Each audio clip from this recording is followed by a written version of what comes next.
¿Sabes cómo El Salvador llegó a convertirse durante años en un territorio dominado por las pandillas?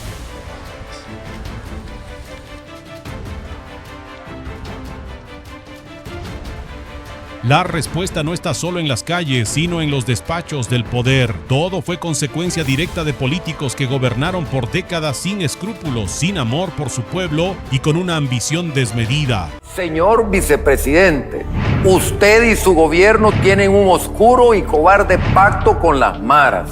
Usted brinda beneficios y protección a los mareros. Usted jamás combatirá a las maras ni jamás usará el ejército con firmeza en contra de ellas. Uno de los nombres que más pesa en esta oscura historia es el de Norman Quijano, conocido por muchos como el Tacuacín Peinado. Que se entienda perfectamente, Norman Quijano somos todos. Este nefasto político salvadoreño es señalado como una de las traiciones más grandes al pueblo honrado. En su desesperación por llegar a ser presidente de El Salvador, no dudó en buscar apoyo donde jamás debió hacerlo, con los cabecillas de las pandillas.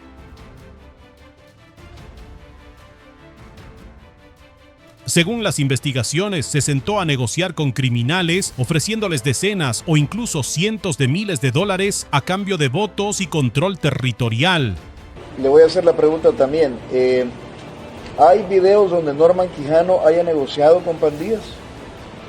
Hay videos, hay un video sí de Norman Quijano reunido con pandillas. ¿En qué sentido? ¿Cómo fue esa Eso no lo puedo revelar. O sea, sí hay, entonces se puede confirmar que hay un video del expresidente de la Asamblea Legislativa, Norman Quijano, reunido con miembros de pandillas. Sí, y eso lo dijo la fiscal dentro de la audiencia. O sea, ella es más, ese es un dato importante, fíjate, porque la gente decía que nosotros estábamos ocultando el tema de los videos.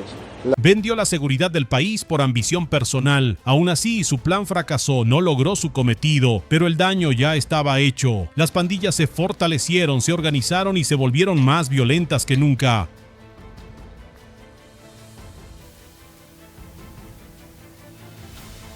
Años después, Nayib Bukele fue claro y contundente. Todo aquel que hubiera pactado con el crimen iba a pagar tarde o temprano. Y la justicia, aunque tardó, llegó.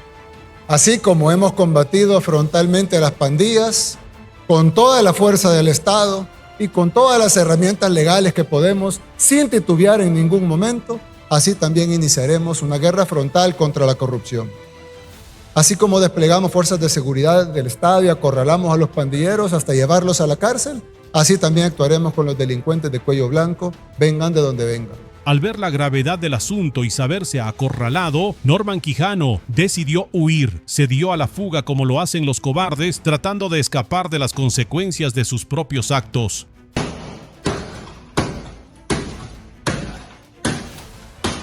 Pero ningún pacto, ningún escondite y ningún favor político es eterno. El día de su caída finalmente llegó. Gracias a las alianzas internacionales y a la cooperación entre Donald Trump y Nayib Bukele, el Tacuacín Peinado fue capturado y enviado de vuelta a El Salvador.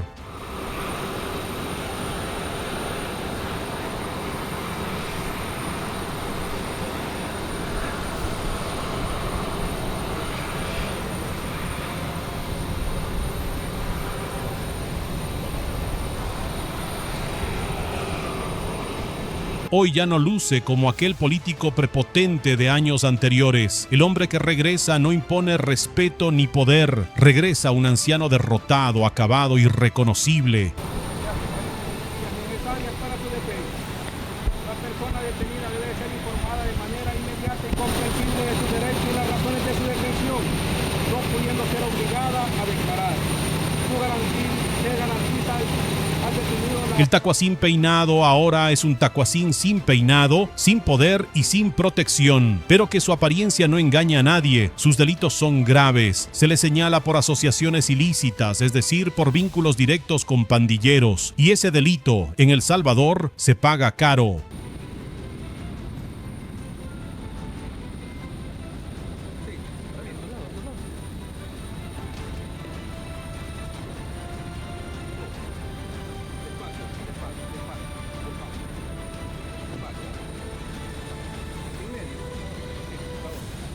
Todo apunta a que pasará sus últimos días en el Secot, la cárcel de máxima seguridad, el lugar donde van a parar quienes tanto daño le hicieron al país.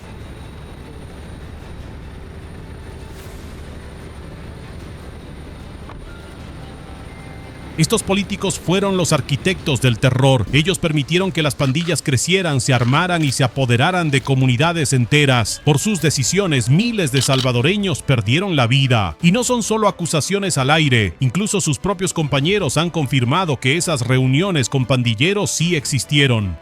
Y de muchas cosas más. ¿Usted propició esas reuniones también? Estas también. Salvador Ruano las propició.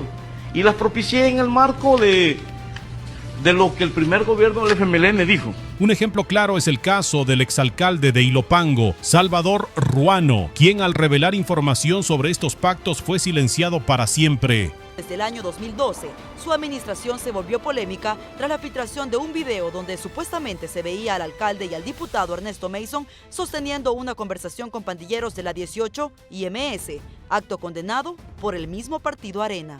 Lo que fuimos a hacer es a romper un pacto que había entre el gobierno del FMLN y el FMLN con las pandillas. Y lamento que se siga, por su pregunta, tergiversando y sesgando la cobertura periodística alrededor de ese hecho. Deja un gran vacío que lo vamos a extrañar todos, no solamente como persona, sino como un buen funcionario. En El Salvador se vivió la infame llamada tregua entre pandillas y mientras el pueblo enterraba a sus muertos, Norman Quijano no condenó esos actos. Al contrario, llegó al descaro de decir que les daría robustez legal. Y el enfoque tiene que ser más amplio que una simple tregua o acuerdo entre pandilleros, lo cual, repito, no hay que abandonarlo, hay que dejar eso como un logro. Ese pacto de pandillas con pandillas hay que darle toda la robustez legal que no tiene. Una declaración que hoy lo persigue y lo hunde. Ahora deberá pagar cada palabra, cada pacto y cada traición tras los muros del centro penitenciario más seguro del país, donde la luz del día deja de importar y donde el pasado alcanza a todos. Puede dar lástima ver a este anciano, a este abuelito, pero su historia no permite compasión. Él no tuvo consideración con las madres y padres que pasaron noches enteras llorando por la pérdida de sus hijos. Todas las pandillas que hoy ves en pantalla no surgieron por casualidad.